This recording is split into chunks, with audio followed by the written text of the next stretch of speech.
Hey everyone, I hope you're doing well and staying safe during this time. If you're new here, welcome to the channel. Like I said, thank you so much for checking me out. If you haven't done so, please make sure to hit that subscribe button just right below the video. Cool, thank you so much. I really do appreciate it. And if you're returning, welcome back. Thanks again for your support. I truly do appreciate having you here. SEC will not be offering amnesty to cryptocurrency companies that self-report their violations of security laws. And the first thing I thought was, ooh, the Ethereum founders must not be too comfortable with this. Our message to them is not register your product and we'll just ignore the billions you have under management in this crypto lending product or violations of securities laws. With his first public statement on crypto after being hired in July last year, the enforcement director aimed to set a precedent for companies that have persistently complained of lack of compliance standards. So this guy is going to be, he's Gary Gensler's guy, is the way it sounds to me. Alright, now I wanted to show you this. This was the this is really huge news from yesterday. And in highlighting, and I said, remember that time all those crypto talking heads said nobody would use XRP? Tranglo. We're thrilled to announce today that we've enabled Ripple's on-demand liquidity across all our platform or payment corridors. All.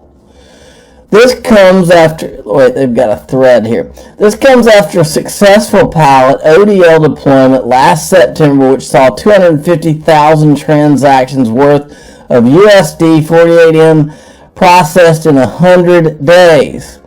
ODL leverages, that means XRP, using XRP.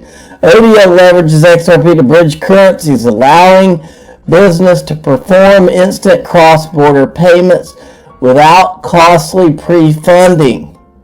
Today, we free up working capital and grow your business, okay? Now, check this out because there's a lot of guys that are in the know that commented. Here's one, Wrath of Kahneman, amazing, really. Tranglo enables ODL, XRP for all corridors. Tranglo connects in 25 countries, offices in 100. Of course, some corridors may only be one way, but a bit of crypto sunshine today. Particularly curious to watch what happens with their connections into Egypt and Brazil. That's not a prediction, a genuine curiosity. The easy predictions are in Southeast Asia and MENA. And then we have this from Von Crypt. Tranglo partnerships. Check this out. 1,300 banks, over 100 countries and growing. Look at this. Alipay, WeChat Pay. Recognize any of these names, folks? That is a big freaking deal. Okay, now, the other day when the list, remember the Freedom of Information Act list came out, and I said we'd put the timeline on the Ethereum 3 pass together with video, and we had pieced all the names together is how we had done it. And so we had video and timeline. John Deaton's been showing his timeline that is not in dispute. Remember that one? Well, you've got to understand, I've spent, and a lot of us out here have spent over 3 years listening to almost like a coordinated Fed attack on Ripple, the company, and XRP every chance they get. And it always, in my gut, it always felt like it, man, why are they all taking shots at Ripple and all of them acting like they just don't understand and how Ripple and XRP are somehow different and all the rest of this is great. It never made any sense to me. Why weren't they coming out and attacking Ethereum? Well, now that we have our list, we have a list of the names of the people that were actually there. it's starting to make more sense, and it's going to make more and more sense as we go forward, because I am a dog with a bone, and I'm not letting go of it until we get the level playing field that we should have had in the first place. Okay? Well, this is one of those FUD clips. I remember it like it was yesterday. Well, first of all, you must know that Rand Nooner has been taking shots at XRP from the beginning because he's a part of this whole situation. But he's more like the guy that was throwing the ball up like an alley-oop so that the guys could dunk it. In this case, Tushar Jain. So he asks the guy about Ripple and XRP as if he's genuinely curious, which I doubt. But so I said, for years I listened to crypto talking heads bash XRP and Ripple. I knew it in my gut it was not a coincidence. Now we can show ties. There are no coincidences. Listen to the end. We had the video of their own words. We had the timeline. Now we have the list of names. Look below. Watch to the end. This is Tushar Jain back in 2018. Ripple Inc. provides that enterprise because Ripple Inc. is solely and predominantly responsible for marketing the Ripple products that use XRP and give the XRP token any value. Without Ripple Inc., the XRP token is worthless, absolutely worthless. Why would you need the XRP token if this corporation? Actually, what if you had Trianglo? I think it's a successful, well-run corporation, but if that corporation did not exist, the XRP token is worthless. If the Ethereum Foundation disappears tomorrow, Ethereum still has value. The third reason? The third part of the hurry test? So the third part is with the expectation of profit off of the work of others. Okay. So they kind of blend together. Okay, so he's just gotten done bashing Ripple. Now the guy's going to ask him about who he works with. Listen to this. Let's talk about your fund. You've recently announced that you've got some great investors in your fund, new capitals coming to your fund. Who are some of the LPs in your fund? So we've been very lucky in that we get to work with some of the best investors on the planet as LPs. So we recently announced Fred Wilson from Union Square Ventures has joined, Union Square Ventures has joined Multicoin as an LP. Fred was gracious enough to announce this via blog post. He is one of my favorite bloggers. I've been following him for 10 years now. Right. So Fred Wilson, who's with Union Square Ventures, right? That's Fred Wilson. He's one of the guys on the list of. This is more or less comprised of the people that were in the venture capital working group, and they were all working to get Bitcoin and Ethereum out from under securities laws, because that's what Lowell Ness said that what the job was. That's what they were trying to do. Okay, so Fred Wilson just happens to be there.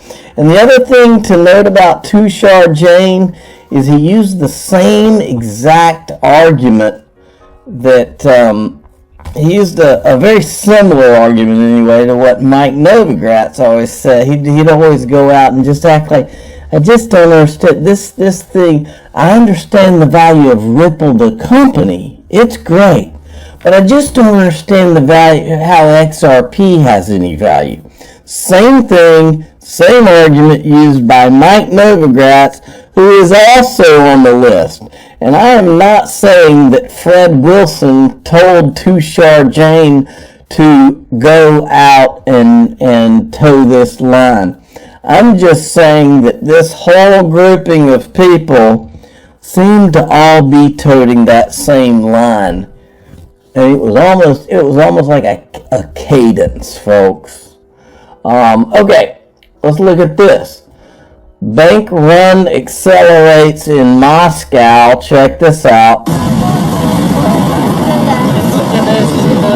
Scary stuff, folks. Scary, scary stuff. I don't like it. Now, I also don't like this. Elizabeth Warren decided that she would take the Russian thing going on and use that to go after crypto, which is what she wanted to do beforehand. She says cryptocurrencies risk undermining sanctions against Russia, allowing Putin and his cronies to evade economic pain. U.S. financial regulators need to take this threat seriously and increase their scrutiny of digital assets. So I retweeted her tweet with Rahm Emanuel's quote that we've talked about a lot on this channel. You never let a serious crisis go to waste. And what I mean by that is, it's an opportunity to do things you think you could not do before. And we all know that Elizabeth Warren, if it was up to her, she would just ban the things outright. So Elizabeth Warren tweeted that out. Susan Friedman from Ripple tweeted it and said, while we understand the concern expressed by Senator Warren, Russia actually faces some pretty big obstacles in using crypto to bypass sanctions. And she's retweeting Ashish Birla's tweet about this. But he was also on, Bank XRP tweeted this out, Ashish Birla was also on CNBC talking about this. Let's hit the refresh and you can see there's a whole segment on this. Watch. It's not as easy as it might sound for the Russian government to get around sanctions using crypto. Liquidity is one big problem. It's hard to find places to buy large amounts of Bitcoin or any cryptocurrency. These markets are what they call thinly traded compared to the rest of global foreign exchange. The Bitcoin ruble pair, for example, maxes out at $200,000 per trade, even on the world's largest exchanges. There is this narrative out there that, hey, if you shut off SWIFT, you shut off Russia, they'll just use Bitcoin or cryptocurrencies to move money. But, Russia needs to move $50 billion a day. And, just by comparison, the ruble to Bitcoin market is about $200,000 of liquidity at any given moment. So that is, completely unlikely that they're going to be able to use crypto to move money and put a dent in that $50 billion. Secondly, even if they were to move money, the endpoints to get money off, crypto are highly regulated. Ripple pulled some of this data for us. If you look at the Bitcoin US dollar pair, that max transaction is much higher. It's about $3.5 million. Sounds like a big number, but in the context of the billions of dollars in foreign exchange that Russia would otherwise be doing, I'm told Bitcoin really cannot compensate for Russia being locked out of SWIFT. Exchanges would be the main place to get liquidity, but sanctions likely take away that option at this point. So what a crypto exchange does is they take in, for example, US dollars like Coinbase does. A bank is helping them facilitate that, taking in those deposits. And then once it's on the system, the exchange, it's traded for all sorts of different cryptocurrencies. But the reverse is true as well. When you want to trade out of a crypto into US dollars, that again leverages a bank. There are black market options and lesser known cryptocurrencies, but those are even less liquid. Exchanges are right now on high alert for sanctioned Russian accounts, and global exchanges are also subject to the same anti-money laundering rules as banks. It's a miracle CNBC had a Ripple person on to give their side of the story. And Brad Garlinghouse had talked about this too. Ashish lays out the reality of crypto and blockchain's role or lack thereof to evade global sanctions. To clear up any confusion, RippleNet, while being able to do much more than just messaging a la SWIFT, abides by international law and OFAC sanctions, period, full stop. So that's big. Before I do that, I want to show you this. I saw this this morning. I hadn't talked about Kava in a while, but they said Kava is going to be one of my sponsors this month. Don't miss the Kava Network AMA with Kava Labs CEO Scott Stewart. Tune in for a chance to win one of 5 times 50 Kava prizes. Not sure what times 50 means. Enter the giveaway. They have a giveaway that they're doing, and he's going to be on. It's on March 3rd, so you're going to want to see that. These guys are doing a lot of things with interoperability, like across chains, and so I'll talk more about that later. Let me get to this. No, wrong one. This. John Deaton, this is potentially huge exculpatory evidence if these notes are produced and corroborate Brad Garlinghouse's testimony that he left the meeting with Roisman feeling confident that ongoing sales of XRP were not sales of unregistered securities. Game over. And this is James Phelan had put this out, that Brad Garlinghouse files response to SEC's opposition to Mr. Garlinghouse's motion seeking the disclosure of notes of November 9, 2018 meeting between former SEC Commissioner Roisman and Brad Garlinghouse, the Estabrook notes. So, once again, the SEC does not want you to see what actually went on. Okay, they don't want you to see it. Why not? And John Deaton thinks it's exculpatory. Jeremy Hogan also weighed in. Let's step back from the motion and think like a trial lawyer. At trial, Garlinghouse testifies about meeting with Roisman. There's absolutely no indication that Roisman or Estabrook are disputing what was said. Otherwise, the SEC would gladly produce the notes. 2, if Roisman or Estabrook go turncoat, they could testify that Garlinghouse lied about his testimony, and what happens then?